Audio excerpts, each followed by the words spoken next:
বরিশাল বিশ্ববিদ্যালয় ও বিএম কলেজের শিক্ষার্থীদের মধ্যে সংঘর্ষ ও ধাওয়া পাল্টা ধাওয়া হয়েছে। আহত হয়েছেন ৮২ জন, ভাঙচুর করা হয়েছে ৬টি যানবাহন।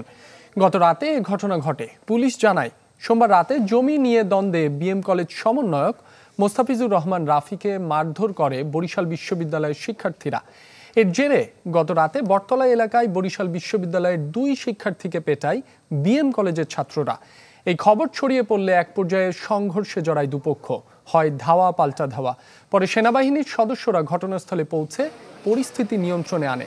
আহতদের উদ্ধার করে শের-ই-বাংলা মেডিকেলে ভর্তি করা হয়েছে।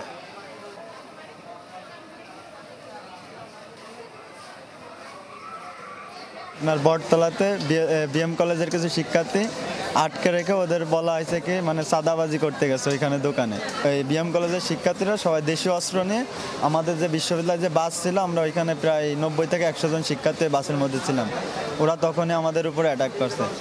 আমরা স্টুডেন্ট, আমাদের হাতে কেন অস্ত্র যাবে, কেন রান্দা যাবে, আজ আমার ভাইয়ের আর কি রক্ত ঝরবে? এটা তো আসলে হতাশাজনক। আমরা চাচ্ছি এর সুষ্ঠু তদন্ত ও সুষ্ঠু বিচার হোক, এটাই আমাদের একমাত্র দাবি। প্রাথমিকভাবে চেষ্টা করছি যে শিক্ষার্থীদেরকে কীভাবে তাদের চিকিৎসাটা নিশ্চিত করা যায়, এবং এর পরবর্তীতে আমরা বরিশাল বিশ্ববিদ্যালয়ের কর্তৃপক্ষ এবং বিএম কলেজের কর্তৃপক্ষ এবং স্থানীয় প্রশাসনের সঙ্গে সমন্বয় করে যাতে এই ধরনের অনাকাঙ্ক্ষিত পরিস্থিতি সামনের দিনগুলোতে আর না ঘটে, তো সেই বিষয়ে আমরা আমাদের জায়গা থেকে চেষ্টা করব আর কি। এ বিষয়ে আরও জানাতে বরিশাল থেকে সরাসরি যোগ দিচ্ছেন কাউসার হোসেন রানা।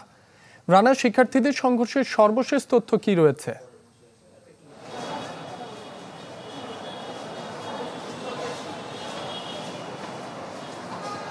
হ্যাঁ রাব্বি, বরিশাল বিশ্ববিদ্যালয় এবং বিএম কলেজের শিক্ষার্থীদের ২ গ্রুপের ভিতরে রাতে ব্যাপক সংঘর্ষ ঘটে। যে সংঘর্ষের ঘটনায় বরিশালের বটতলা এলাকা থেকে বিএম কলেজ পর্যন্ত এক রণক্ষেত্রে পরিণত হয়। এবং এই ঘটনার পরে আমরা কিন্তু সকালে বিএম কলেজ সংলগ্ন এলাকায় গিয়েছি এবং সেখানে দেখেছি যে ৫-৬টি গাড়ি, ৪-৫টি গাড়ি কিন্তু ভাঙচুর করা অবস্থায় রয়েছে এবং রাস্তার উপরে অসংখ্য ইট পড়ে রয়েছে, এবং যার ফলে সেখানে যে রাতে সংঘর্ষ হয়েছে সেখানে সেরকম একটি পরিস্থিতি ছিল এবং কলেজের মধ্যে থমথমে অবস্থা বিরাজ করছিল। এবং এই মুহূর্তে আমি রয়েছি বরিশালের সরকারি শের-ই-বাংলা মেডিকেল কলেজ হাসপাতালে, যেখানে প্রায় ৮২ জন শিক্ষার্থী এখানে আহত অবস্থায় ভর্তি হয়েছে।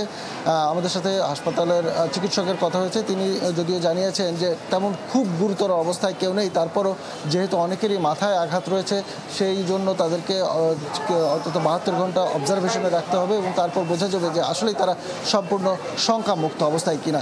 বিশ্ববিদ্যালয়ের শিক্ষকদের সাথে আমাদের কথা হয়েছে, তারা যেটি জানিয়েছেন এটি একটি অনাকাঙ্ক্ষিত ঘটনা এবং এই ঘটনাটি যেন পুনরাবৃত্তি না ঘটে সেই জন্য তারা বিএম কলেজের শিক্ষার্থীদের সাথে একসাথে এই বিষয়ের জন্য আলোচনায় বসবেন এবং এই বিষয়ে তারা পদক্ষেপ নেবেন। এবং শিক্ষার্থী যারা, তারা জানিয়েছেন যে এটা আসলে অত্যন্ত লজ্জাকর একটি ঘটনা। কয়েকদিন আগেও তারা একসাথে রাজপথে আন্দোলন করেছে এবং আজ তারা ২ গ্রুপে মিলে এই যে সংঘর্ষ হয়েছে এই ঘটনা যেন না ঘটে, এবং তারা বলছেন যেন এই ঘটনার একটি বিচার তারা দাবি করেন। তো এই ছিল এখানকার সর্বশেষ পরিস্থিতি। রাব্বি। রানা, আপনাকে ধন্যবাদ। দর্শক, বরিশাল থেকে যুক্ত হয়েছিলেন কাউসার হোসেন রানা।